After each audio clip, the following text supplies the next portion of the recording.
Donc le cycle Saturne-Uranus, je vais vous montrer un petit peu les glyphes pour ceux qui ne connaissent pas forcément très bien l'astrologie, de regarder le glyphe de Saturne et le glyphe d'Uranus. Alors, voilà, on a Saturne ici et Uranus. Alors Saturne-Uranus, il faut déjà peut-être parler de quelques éléments de mythologie. Donc Saturne-Uranus, ils font partie de la génération des Titans. Uranus, on pourrait dire, c'est le premier dieu masculin qui arrive dans la cosmogonie grecque. Donc on pourrait dire, moi je dirais, c'est un protopère. Donc en tant que protopère, il est né des amours enflammés de Gaïa, donc de Gaïa avec le chaos.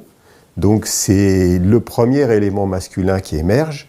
Et donc dans ce sens, il a été ce qu'on pourrait appeler en psychologie jungienne, on pourrait dire le fils amant. Donc c'est un fils amant, c'est le fils de la grande-mère Gaïa. À partir de là, donc il va être aussi celui qui va être le père, on pourrait dire, ce qu'on appelait des éternels. Donc ce père des éternels, il va engendrer ensuite toute la génération des titans, puisque c'est le premier, des titans, et en particulier, donc sans rentrer dans tous les détails des titans, en particulier donc Chronos, Saturne. Donc ce qui nous intéresse ici, c'est de voir le lien qu'il va y avoir de la filiation d'Uranus à Saturne. Alors Uranus, c'est un principe spirituel, bien évidemment. C'est un principe spirituel, et on pourrait dire d'une certaine manière ce principe spirituel, parce que étymologiquement, Uranus, ça veut dire simplement ciel étoilé, donc Uranos, ciel étoilé. Et donc, dans ce sens, en tant que principe spirituel, il se tenait, d'ailleurs on retrouve ces textes-là chez Hésiode, il se tenait sur la montagne. Donc, il se tenait sur la montagne, et il observe la terre, Gaïa, et toujours selon Hésiode, il fit descendre sur ses fentes secrètes une pluie fertile.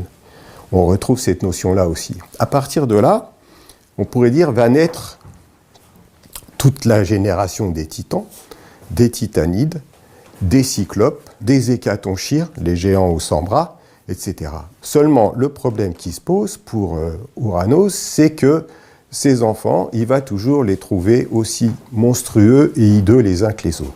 Il dit d'ailleurs, j'ai commis œuvres infâmes. Donc il ne veut pas accepter que ses enfants viennent au monde et puissent vivre.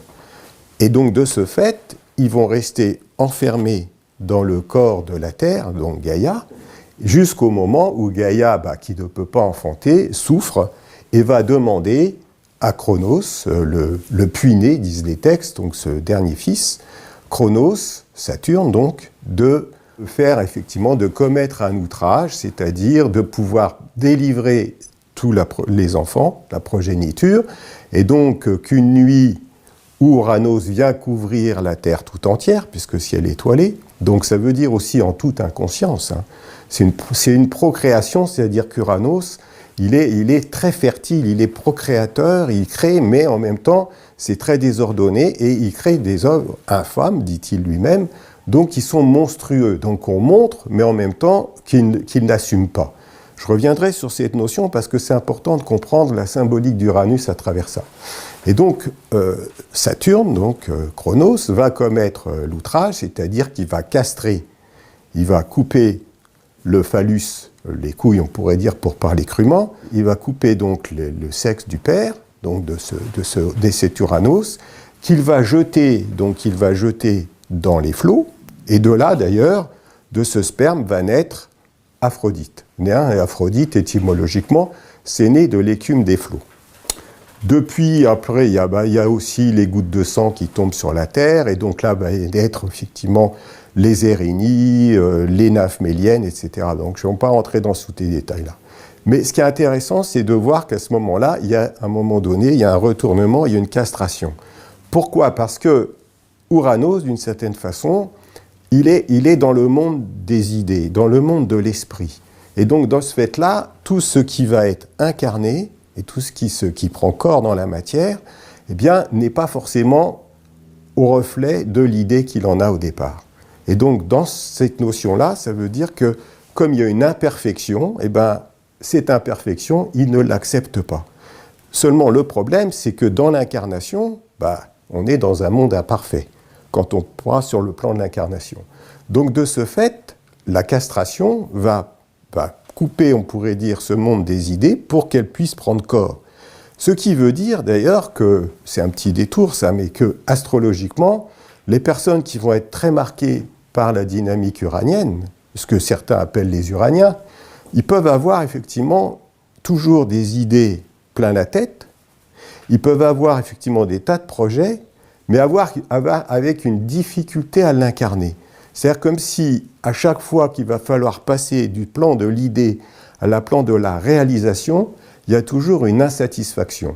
Ce qui peut être une composante aussi uranienne, c'est que l'uranien peut être aussi un perpétuel mécontent, un perpétuel insatisfait.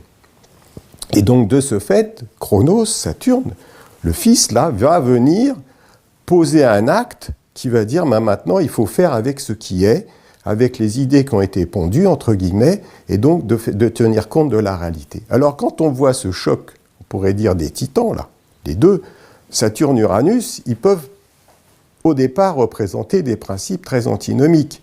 Donc, Saturne, c'est ce qui donne forme.